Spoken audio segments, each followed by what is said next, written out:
Hello students, welcome to modern institute of education. आज हम लोग क्लास 10th का इकोनॉमिक्स को पढ़ने वाले हैं, अर्थशास्त्र को पढ़ने वाले हैं। ये हम लोग का पहला क्लास होगा। इससे पहले हम लोग क्या किए थे, हिस्ट्री को पढ़ रहे थे। किससे पढ़ रहे थे गुरुजी? हम लोग हिस्ट्री को पढ़े थे। हिस्ट्री हम लोग क्या हो गया, खत्म हो गया। तो आप लोग से वादा किया गया था, जब आप लोग का हिस्ट्री खत्म हो जाएगा तो हम लोग क्या करेंगे, इकोनॉमिक्स को स्टार्ट करेंगे। हम लोग क्या हुआ, अरे हिस्ट्री खत्म हो गया। अगर आप लोग हिस्ट्री का वीडियो को नहीं देखे हैं तो सब पूरा चैप्टर को बेहतरीन डिटेल से बताया गया है। आप लोग पहले जाकर हिस्ट्री को ध्यान से पढ़िए, समझिए, उसके बाद इस चैप्टर को समझिएगा, इकोनॉमिक्स को ना। हिस्ट्री को भी पढ़िए, हर चैप्टर का वीडियो आ रहा है, हर सब्जेक्ट का वीडियो आ रहा है, तो मन लगा के पढ़िए, है ना।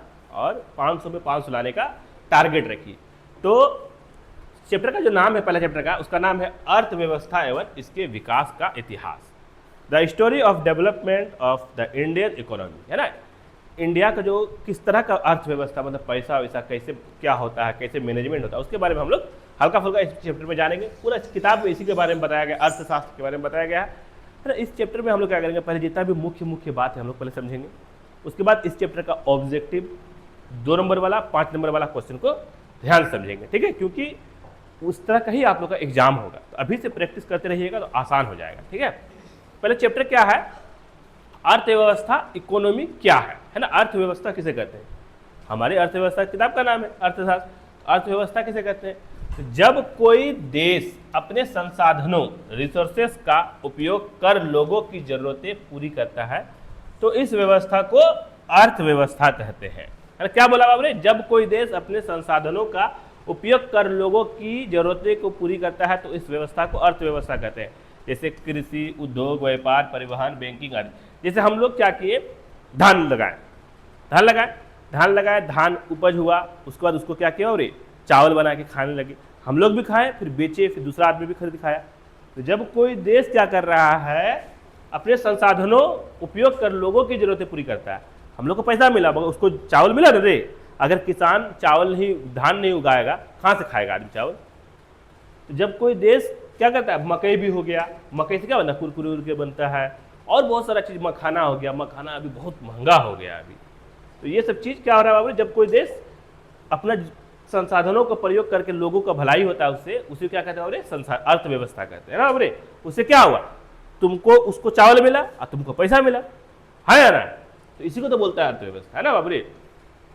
भारत की अर्थव्यवस्था का ऐतिहासिक विकास, तो पहला है औपनिवेशिक काल से पहले, बिफोर ब्रिटिश रूल, मतलब अंग्रेज जो हम लोग गुलाम बनाया था, उससे पहले का इतिहास को जानेंगे पहले हम लोग, है ना। तो भारत एक समृद्ध देश था। यहाँ कृषि, हस्तशिल्प, वस्त्र उद्योग, धातु उद्योग बहुत विकसित थे। भारत को सोने की चिड़िया कहा जाता था, है बाबू। कब, अंग्रेज के आने से पहले भारत को क्या कह रहा है, सोने का, यहाँ पे सोना चांदी बहुत ज्यादा मिलता था, और यहाँ पे हर चीज, चावल वल, धान उन सब बहुत अच्छा उपजता था। अंग्रेज आया, जबरदस्ती नील का खेती करवाने लगा। नील का खेती समझ रहा, इंक होता है, अरे जो लीड हम लोग कलम जो लिखते हैं, उसका खेती करवाने लगा। अब वो उस खेती करने का क्या खराबी था बाबू, जो एक बार जब वो खेत में वो नील का खेती लगा दिया तो वो क्या हो जाता, जमीन क्या हो जाता, बंजर हो जाता था, मतलब उसमें और कुछ उपजता ही नहीं था। जबरदस्ती अंग्रेज को फायदा के लिए वो अपना काम कर रहा था। वही नील का ही खेती से कपड़ा में कलर होता है ना बाबू।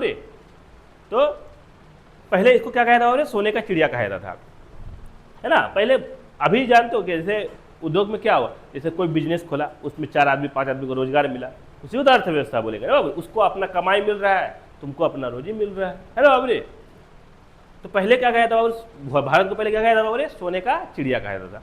अंग्रेज आया अपने वैश्विक काल में, आके वो बुड़बक कहीं का पूरा बोका था हम लोग यहाँ का आदमी सब, आके सभी लूट लाट के लेकर भाग गए, है ना। औपनिवेशिक काल, ड्यूरिंग ब्रिटिश रूल। उसके बाद क्या हुआ, अंग्रेज आया, ब्रिटिशों ने भारत की अर्थव्यवस्था को अपने लाभ के लिए बदला। कृषि को नगदी फसल जैसे कपास, नील, गन्ना की ओर मोड़ा गया। उद्योगों का नाश हुआ, भारत कच्चा माल देने वाला देश बन गया। रेल मार्ग और संचार ब्रिटिश व्यापार के लिए बनाए गए। परिणाम स्वरूप भारत एक गरीब उपनिवेश बन गया। मतलब क्या हुआ, कपास, है ना, नील, ये सब क्या। अब तुम देखो, मेरा बात समझो, तुम जैसे खेत में किया, मकई लगाया ना मकई बापरे, मकई जो क्या खरीद लिया, अंग्रेज सब ले लेता था, अंग्रेज सब खरीदता नहीं था, ले लेता था, आधा से ज्यादा लूट लेता था तुमसे। जैसे तुम्हारा हुआ 1 कुंटल में 50-60 किलो तुम्हारा लूट के लेके चला गया, तुमको देना पड़ेगा। कुछ मान लो अब वो लेकर चला गया इंग्लैंड में ले गया, वहाँ पे क्या किया बाबू रे, मकई को फ्री में ले गया या 2 टका 3 टका किलो में ले गया, उसको क्या किया, इतना तो मकई से उसको कुरकुरे बनाया, पैकेट में डाल दिया, 5 टका में बेच दिया, 10 टका में बेच दिया। हम लोग कच्चा माल देते थे, वो लोग क्या करता था ये करके फिर हम ही लोग से पैसा ले लेने लगा झाड़ के। यहाँ पे कपास का खेती होने लगा, यहाँ से कपास उठा के ले गया, वहाँ कपड़ा बना के एकदम रेडीमेड ला के दे देने लगा। तो क्या हुआ, यहाँ पे जो इंडिया का आदमी था, गरीब आदमी था, पहले क्या करता था, तेसर काटता था, चरखा घुमाता था, वो सब कपड़ा कोई नहीं पहनने लगा, सब अमेरिका इंग्लैंड का कपड़ा पहनने लगा। तो यहाँ का जो अमीर आदमी गरीब आदमी सब जो बिजनेस करता था, उसका बिजनेस ठप हो गया। तो क्या हुआ, गरीब भूखे गरीब हो गया। अब तुम यहाँ से सामान लेके जा रहे हो, जो सस्ता सामान लेके जा रहे हो, वहाँ से तुम बना के लेकर रेडीमेड बना के लेकर आ रहे हो, सबको रेडीमेड पहनने लगा। अभी भी तो रेडीमेड पहनता है ना सब कोई, इंडिया का कपड़ा बहुत कम पहनता है आदमी। अब धीरे धीरे इंडिया में भी बनने लगा कपड़ा वपड़ा, सब कुछ बनता है अब धीरे धीरे। जैसे मोबाइल ही हो गया, मोबाइल में क्या होता है, सब कुछ चाइना का मोबाइल है, इंडिया का कोई मोबाइल बढ़िया मोबाइल है एक भी नहीं है। एक तो लावा हुआ मोबाइल कौन चलाता है, कोई सब ओप्पो वीवो एप्पल ये सब चलाता है ना बाबू। इंडिया नहीं बना पाता है उतना अच्छा।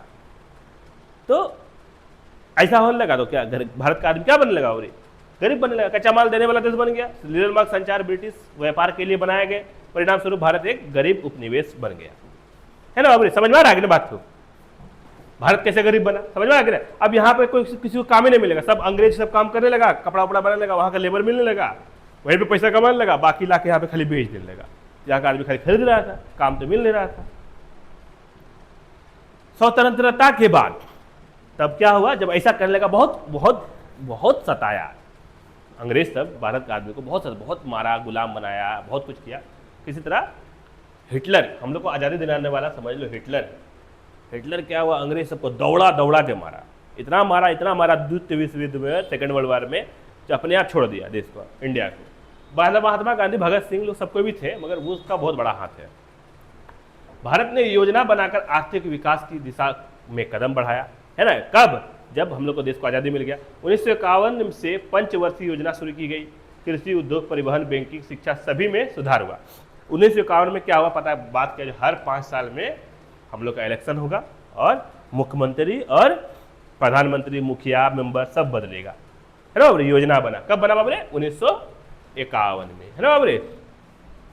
एक बार 5 साल में वोट होगा, तुमको जिताएगा, 5 साल तुम बढ़िया से करोगे तो जिताएगा, नहीं तो हरा देगा। अब क्या होने लगा, पहले तो आदमी शिक्षा, बैंकिंग, सुविधा के नाम पे वोट होता है, अब क्या होने लगा, हिंदू मुसलमान के नाम पे वोट होता है ना बाबरे। विकास, डेवलपमेंट क्या है ना, डेवलपमेंट विकास क्या, तो जब लोगों के जीवन स्तर में सुधार होता है, आय बढ़ती है, शिक्षा, स्वास्थ्य अवसर मिलते हैं, तो उसे विकास कहते हैं। जब आदमी के पास पैसा होता है, पढ़ाने का पैसा, कभी कितना बड़ा बीमारी आ गया उसका पैसा हो जाएगा, और भी बहुत सारा चीज़ होता है, उसी को क्या कहते हैं बाबरे, विकास कहते हैं। जैसे तुम सरकारी हॉस्पिटल गया, वहाँ पे तुमको एकदम प्राइवेट हॉस्पिटल की तरह सुविधा मिल रहा है, उसी को क्या बोलते हैं बाबरे, विकास बोलते हैं। हम ही लोग गाँव में मान के चलो मेट्रो चलने लगेगा, एरोप्लेन चलने लगेगा, तो इसी को क्या बोलते हैं, विकास चल रहा है। जैसे अभी पूर्णिया में चलने लगा मेट्रो एरोप्लेन, है ना, क्या चला बाबरे, एरोप्लेन चल रहा है। अब धीरे धीरे बात चल रहा है वहाँ पे मेट्रो चलाएगा, पटना में मेट्रो चलने लगा। मेट्रो में तुम चढ़ी है कभी, चढ़िए, विकास के संकेतक, तुम कोलकाता नहीं गई कभी, वहां तो चलता है, पानी के नीचे चलता है मेट्रो। प्रति व्यक्ति आय में वृद्धि, जीवन स्तर में सुधार, रोजगार के अवसर में वृद्धि, सामाजिक समानता, है ना, ये सब क्या बाबू रे, विकास कहलाता है। याद रहेगा, ठीक, आगे बढ़ जाए, ठीक, समझते चलेंगे ना, क्योंकि इतना समझाने के लिए मौका नहीं मिलेगा फिर बाद में। भारतीय अर्थव्यवस्था की विशेषताएं, तो कृषि प्रधान अर्थव्यवस्था, अधिकतर लोग कृषि पर निर्भर है। हम लोग यहाँ पे इंडिया में ज्यादातर आदमी देखता है खेती बाड़ी करता है या ना। जनसंख्या बहुत ज्यादा है, बड़ी जनसंख्या विकास की चुनौती होती है। भिन्न प्रति व्यक्ति आय, लोगों की औसत आय कम है ना, बहुत कम पैसा आदमी के पास में। ग्रामीण क्षेत्र प्रमुख, लगभग 70% लोग गांव में रहते हैं, शहर बहुत कम है ना रे। यहाँ हम लोग इधर एरिया में खाली कटिहार का शहर है, बाकी सब तो गाँव गाँव। मिश्रित अर्थव्यवस्था, सार्वजनिक और निजी क्षेत्र दोनों साथ काम करते हैं ना बाबू रे। तो यही क्या कहलाता है बाबू, हम लोग का अर्थव्यवस्था की विशेषता कहलाता है। लोकतंत्र के बाद आर्थिक विकास की दिशा, तो लोकतंत्र जब हुआ, हम लोग का देश आजाद हुआ, तब क्या हुआ, कृषि क्षेत्र में सुधार हुआ, है ना। हरित क्रांति, सिंचाई परियोजना औद्योगिक क्षेत्र में विकास, भारी उद्योग, इस्पात, सीमेंट, मशीनरी आदि सब बनने लगा इंडिया में, है ना। अब कि जितना भी लोहा का टाटा स्टील सबसे ज़्यादा चलने वाला है ना, बहुत मस्त, टाटा जमशेदपुर में है, तो वो बहुत अच्छा चला रहा है इस्पात, है ना, स्टील का जितना सामान है। सीमेंट का खुला, पहले सब कुछ मिलता था अंग्रेज के पास से। सेवा क्षेत्र का विस्तार, बैंकिंग, परिवहन, शिक्षा, स्वास्थ्य, है ना, तो बैंक खुला, गाड़ी उड़ी निकलता, ट्रेन उड़ेन सब चलने लगा, है ना, आज़ादी के बाद में ही चलने लगा। आर्थिक योजनाएं, पंचवर्षीय योजनाओं के माध्यम से विकास की दिशा तय की गई। चलिए, योजनाबद्ध विकास। स्वतंत्रता के बाद भारत ने 1951 में प्रथम पंचवर्षीय योजना शुरू की। मुख्य लक्ष्य कृषि उत्पादन बढ़ाना, उद्योगों का विकास करना, रोजगार को अवसर देना, गरीबी हटाना, है ना। वैश्वीकरण, ग्लोबलाइजेशन। तो 1951 में भारत ने नई आर्थिक नीति, न्यू इकोनॉमिक पॉलिसी अपनाई, जिसमें 3 मुख्य बातें थी: उदारीकरण, लिबरलाइजेशन, है ना, लिबरलाइजेशन, निजीकरण, प्राइवेटाइजेशन, और वैश्वीकरण, ग्लोबलाइजेशन। इससे भारत की अर्थव्यवस्था खुली और विदेशी निवेश बढ़ा। जब ये 3 को काम किया तो विदेश का भी आदमी क्या हुआ। अब जैसे तुमको एप्पल मोबाइल ही लेना है, तो एप्पल मोबाइल पहले क्या होता था बाबू रे, अमेरिका में बनता था, चीन में बनता था, अमेरिका में बनता था, अब बन के डिब्बा में आता था। तब क्या हुआ, बोला नहीं, अब हम तुम लोग से वैसे डिब्बा में नहीं लेंगे, अब तुमको क्या करना है, यहाँ बनाना पड़ेगा। मोदी क्या बोला बाबू रे, जो यहाँ बनाना पड़ेगा। तो इसमें भी बहुत सारा चीज़ है, पैसा लेने लगा, घूस घास चलने लगा। तो यहाँ पे क्या होने लगा, यहाँ पे बोला बनाना पड़ेगा, तो पूरा तो नहीं बनाया, मगर जितना पार्ट है सब अलग अलग होने लगा, सब कुछ अलग अलग करके और यहाँ पे लाके जोड़ के मोबाइल बना के उसके बाद यहाँ पे देने लगा। जैसे पार्ट्स बनता है ना, वो चाइना में बनता है, अमेरिका में भी नहीं बनता है एप्पल का। और भी मोबाइल, जितना मोबाइल है सबका वैसे किया, वीवो, ओप्पो, सबका यहाँ पे केयर खोला, यहीं पे बनवा रहा है। तो यहाँ पे क्या हुआ, जब बनने लगा यहाँ पे सेटिंग वूटिंग करने लगा, इंडिया का आदमी काम करने लगा। पहले क्या हो रहा था, सब कुछ वहीं का आदमी कर रहा था, खाली हम लोग खरीद रहे थे, पैसा दे रहे थे उसको, है ना। वर्तमान में भारतीय अर्थव्यवस्था की स्थिति, अभी भारत का अर्थव्यवस्था कैसा है, भारत विश्व की 5वीं सबसे बड़ी अर्थव्यवस्था है। पूरी दुनिया में बहुत सारा देश है, मगर 5 नंबर में इंडिया आता है इकोनॉमिक्स में, है ना, जीडीपी में, जीडीपी में, है ना, 5 नंबर में आता है। नंबर 5 में आता है, मगर प्रति व्यक्ति आय जब जोड़ोगे ना, एक आदमी के पास कितना पैसा है, तो 198 नंबर में आता है, तो आदमी के पास कितना। ऐसे जैसे जीडीपी क्या होता है, जैसे ग्रोथ डोमेस्टिक प्रोडक्ट, मतलब क्या, जितना खेती उती कर रहा है, सबको क्या कर रहा है। मेरा बात सुनो, जैसे भूटान है ना, भूटान इंडिया से खरीदता है पेट्रोल, किससे खरीदता है, इंडिया से खरीदता है पेट्रोल। वहाँ पे कै टका लीटर है, 60 रुपये लीटर है पेट्रोल, 1 लीटर का दाम। हम लोग से खरीद के ले जाता है, इंडिया से खरीद ले जाता है, हम लोग का देश में कितना है, 120 टका। अब सोचो कितना बेईमानी चल रहा है। सरकार को जरूर मिलता होगा 20 टका 30 टका लीटर, तब ना उस भूटान को 60 टका दे रहा है, और हम लोग से कितना ले रहा है, 120 टका, सीधा 100 टका 1 लीटर में कमा रहा है। ऐसा महंगाई, हर चीज महंगा कर दिया है। कृषि, उद्योग, सेवा क्षेत्र तीनों तेजी से बढ़ रहे हैं। डिजिटल अर्थव्यवस्था, स्टार्टअप और मेक इन इंडिया जैसी योजनाएं विकास में मदद कर रही है। तो ये सब मदद कर रहा है, मगर घूसखोरी, जब तक गरीब नहीं समझेगा, उससे घूस पैसा लेने के चक्कर में रहेगा, तो कुछ नहीं होने वाला है ना। अब भूटान को तुम 60 रुपये लीटर दे रहे हो, तो कम से कम इंडिया वाला को 50 टका देना चाहिए। इंडिया वाला कितना दे रहा है बाबरे, 120 टका, उल्टा बुबक बनाता है। मगर तो लास्ट में निष्कर्ष निकलता है, कंक्लूजन, भारत की अर्थव्यवस्था ने औपनिवेशिक शोषण से निकलकर आज विश्व मंच पर अपनी अलग पहचान बनाई है। निरंतर योजनाबद्ध विकास, शिक्षा, विज्ञान और प्रौद्योगिकी ने इसे मजबूत बनाया है। तो इंडिया जो है ना, बहुत आगे चला, बहुत कुछ सुधारा। 1947 में आजाद हुआ, उसके बाद बहुत कुछ सुधारा, मगर 2014 के बाद में बहुत, खाली सुनता होगा तुम लोग, यहाँ का पुल गिर गया, सुनता है, सुनता होगा, यहाँ का रोड टूट गया, रोड धंस के गिर गया, सरकारी स्कूल छत गई। तो उसके बाद क्या होने लगा, उस समय भी ऐसा नहीं जो बोले घुसखोरी, मगर अब ना ज़्यादा घुसखोरी चलने लगा, बेईमानी, घुसखोरी। इसमें क्या होता है, हम लोग का देश कमजोर होगा। कभी घूस उसके चक्कर में नहीं रहना, है ना, कोई भी चीज़ घूस का चक्कर, ना देना ना लेना, ठीक है।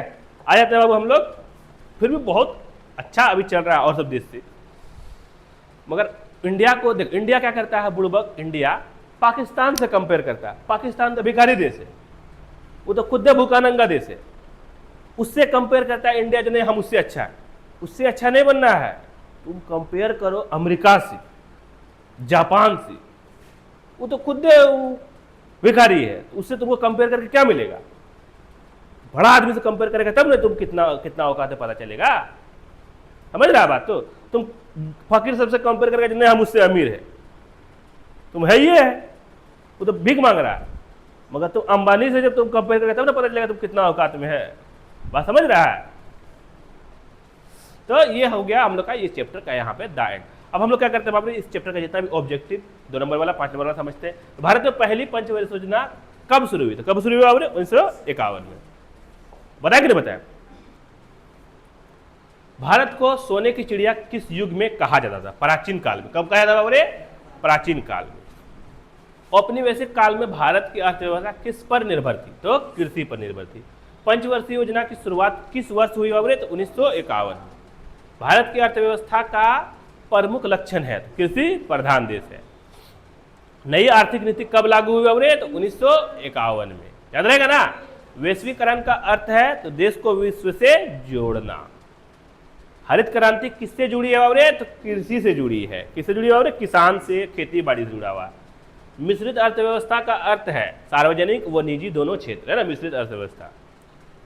औद्योगिकरण का मुख्य लाभ है तो उत्पाद बढ़ाना। क्या बढ़ाना बाबू? उत्पाद बढ़ाना। कुछ बना रहा है जैसे इंडिया में ही बन रहे, अभी हम लोग गांव में फैक्ट्री खुल जाएगा कोई चीज़ का, हम लोग गांव का जितना आदमी सबको काम मिल जाएगा, नहीं मिल जाएगा। दिमाग लगाना फैक्ट्री खोलने का, देखो एकदम दिमाग लगा रहे हैं सक्सेस, मगर नहीं हो पाते हैं जल्दी, है ना। मान लो अभी चलो बिस्कुट फैक्ट्री चल खुल गया, आइसक्रीम फैक्ट्री खुल गया, या बहुत गत्ता फैक्ट्री खुल गया, तो बाहर जाने की जरूरत नहीं पड़ेगा, यहीं पे काम करेगा आदमी। आप समझ रहा है कि नहीं समझ रहा?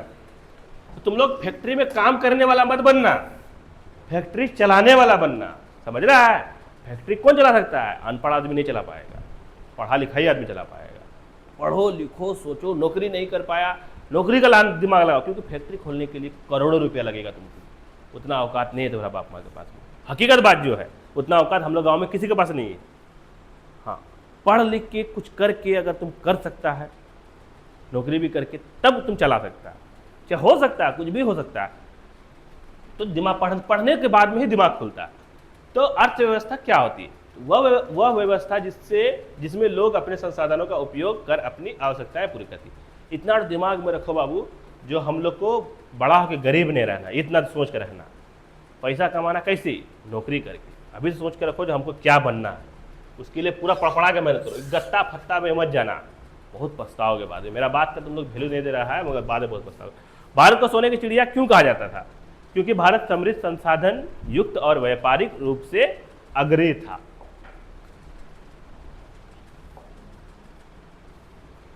औपनिवेशिक काल की भारतीय अर्थव्यवस्था की स्थिति कैसी थी? तो गरीबी, उद्योगों का पतन और कृषि पर निर्भर बढ़ी, है ना। पंचवर्षीय योजना क्या है? यह 5 वर्षों के लिए बनाई गई राष्ट्रीय आर्थिक योजना होती है। विकास के 2 प्रमुख संकेत लिखिए। तो प्रति व्यक्ति आय और जीवन स्तर। तुम लोग को क्या करेंगे? मैट्रिक जैसे करोगे तब तक कंप्यूटर क्लास खुल जाएगा। तुम लोग क्या करेंगे? इतना सिखा देंगे तुम लोग को, दुनिया में कोई चीज़ का खेती, मतलब जितना ऑनलाइन वाला काम होता है, जो जब तक नहीं पढ़ पाएगा, पढ़ेगा भी और ये सब भी सीख लेना। अपना जगह में दुकान खोल कर बैठ जाना, पूरा धना देना छाप के। कुछ नहीं है, बैंकिंग सब कर सकता है। जैसे आदमी जाता है ना पैसा निकालने के लिए, करेंगे पूरा सिखा देंगे तुमको, हर चीज़ ऑनलाइन करेंगे, मोटेशन वोटेशन सब निकालने के लिए, रसीद काटने के लिए। तो टेंशन नहीं लेना, खाली मैट्रिक के बाद में दिमाग लगा रहा कंप्यूटर क्लास करने का। 1951 में शुरू की गई नीति जिसमें उदारीकरण, निजीकरण और वैश्वीकरण शामिल थे, है ना। नई आर्थिक नीति क्या थी? वही है ना। हरित क्रांति क्या है? उच्च उपज वाली फसलों और आधुनिक तकनीकों के प्रयोग, कृषि उत्पाद बढ़ाना। मिश्रित अर्थव्यवस्था क्या होती है? जिसमें निजी और सार्वजनिक दोनों क्षेत्र साथ मिलकर कार्य करते हैं। आज भूख लगा, अरे आज भूख लगा। चलो अगला देख लेते हैं। 9 नंबर कह रहा है हम लोग को अब वैश्वीकरण का अर्थ क्या है? तो विश्व के देशों को आर्थिक रूप से जोड़ना ही क्या कराता है? वैश्वीकरण कराता। ऐसा क्वेश्चन पूछता है एग्जाम में, है ना, इसलिए ध्यान में रखना। स्वतंत्रता के बाद भारत का मुख्य लक्ष्य क्या था? तो गरीबी हटाना और विकास के अवसर बढ़ाना। गरीब तो हटा नहीं पाया, मगर विकास किया, है ना। गरीब को और गरीब फकीर बना दिया, है ना। 50 टका लीटर था पेट्रोल, अब 120 टका हो गया। समझ रहा है? बहुत सस्ता था। तुम लोग भी याद आता होगा, तुम लोग को भी जो सामान 10 टका में खरीदता था, अब सिर्फ 40 टका 50 टका लगता है खरीदने में। समझ रहा है कि नहीं? हल्का फुल्का। तो गरीबी को और गरीब बना दिया, फकीर बना दिया, गरीब ने बनाया। अब हम लोग देख लेते हैं, अब हम लोग यहाँ पे दीर्घ उत्तरी। है ना। भारत की अर्थव्यवस्था के विकास के 3 चरणों का वर्णन कीजिए। तो भारत की अर्थव्यवस्था के विकास के 3 मुख्य चरण है। औपनिवेशिक काल 1858 से 1947, ब्रिटिश शासन में भारत की अर्थव्यवस्था कृषि पर आधारित और पिछड़ी हुई थी, उद्योग नष्ट हो गए और गरीबी बढ़ी। स्वतंत्रता के बाद योजनाबद्ध विकास 1951 से 1990, सरकार ने पंचवर्षीय योजना शुरू की। कृषि, उद्योग, परिवहन और शिक्षा में सुधार हुआ। उदारीकरण का दौर 1951 से अब तक, 1951 से 2025 तक। नई आर्थिक नीति के तहत उदारीकरण, निजीकरण और वैश्वीकरण लागू हुआ। भारत की अर्थव्यवस्था से तेजी बढ़ी। आइए हम लोग 2 नंबर कह रहा है औपनिवेशिक शासन के भारत की अर्थव्यवस्था पर प्रभाव बताइए। तो ब्रिटिश शासन का भारत की अर्थव्यवस्था पर गहरा नकारात्मक प्रभाव पड़ा। भारत कच्चा माल सप्लाई करने वाला देश बन गया। स्थानीय उद्योग, कुटीर उद्योग नष्ट हुए। कृषि पर दबाव बढ़ा और किसानों की गरीबी बढ़ी। व्यापार पर अंग्रेजों का एकाधिकार हो गया। भारत आर्थिक रूप से निर्भर और पिछड़ा बन गया, है ना बाबू। अगला है बाबू हम लोग का यहाँ पे पंचवर्षीय योजना के उद्देश्य समझाइए। तो भारत में योजनाबद्ध विकास के लिए 1951 से पंचवर्षीय योजना शुरू हुई। इनके प्रमुख उद्देश्य थे गरीबी और बेरोजगारी को दूर करना, कृषि व उद्योग का विकास करना, है ना, शिक्षा, स्वास्थ्य और परिवहन में सुधार लाना, आत्मनिर्भर अर्थव्यवस्था का निर्माण करना, देश के सभी क्षेत्रों का समान विकास करना। ये क्या हो गया बाबू हम लोग का पंचवर्षीय योजना का उद्देश्य था, है ना बाबू। आज अपने आप हम लोग 4 नंबर में नई आर्थिक नीति 1951 के 3 घटक लिखकर समझाई। 3 घटक बोला है। तो 1951 में भारत ने आर्थिक सुधार नीति लागू की, जिससे 3 मुख्य घटक है। पहला है उदारीकरण, लिबरलाइजेशन, सरकारी नियंत्रण और लाइसेंस को घटाया गया ताकि व्यापार में आसानी हो। निजीकरण, प्राइवेटाइजेशन, सरकारी उद्योग को निजी क्षेत्र को दिया गया, जिससे प्रतिस्पर्धा बढ़ी। वैश्वीकरण, ग्लोबलाइजेशन, विदेशी निवेश और व्यापार को बढ़ावा दिया गया ताकि भारत विश्व अर्थव्यवस्था से जुड़ सके। लास्ट है बाबू हम लोग का यहाँ पे 5 नंबर, भारत की अर्थव्यवस्था की प्रमुख विशेषताएं बताइए। तो भारत की अर्थव्यवस्था की प्रमुख विशेषताएं है कृषि प्रधान अर्थव्यवस्था, अधिकांश लोग कृषि पर निर्भर है ना बाबू। मिश्रित अर्थव्यवस्था, सरकारी व निजी दोनों क्षेत्र कार्यरत। अधिक जनसंख्या वृद्धि, एक बड़ी जनसंख्या। हम लोग यहाँ पे अभी दुनिया का सबसे बड़ा जनसंख्या वाला देश बन गया, चीन से भी बड़ा बन गया हम ना, 1 नंबर में आ गए हम लोग। बेरोजगारी और गरीबी, बड़ी सामाजिक चुनौतियां। विकासशील अर्थव्यवस्था, निरंतर विकास के प्रयासों के बावजूद असमानता बनी हुई है। यहाँ पे क्या होता है हम लोग का चैप्टर क्या होता है बाबू, द एंड हो जाता है। तो मिलते हैं हम लोग इसके बाद वाला चैप्टर में बहुत जल्द। मन लगा के पढ़िए, बने रहिए, है ना, ध्यान से पढ़िए। मिलते हैं हम लोग बहुत जल्द इसके बाद वाला चैप्टर में। तब तक के लिए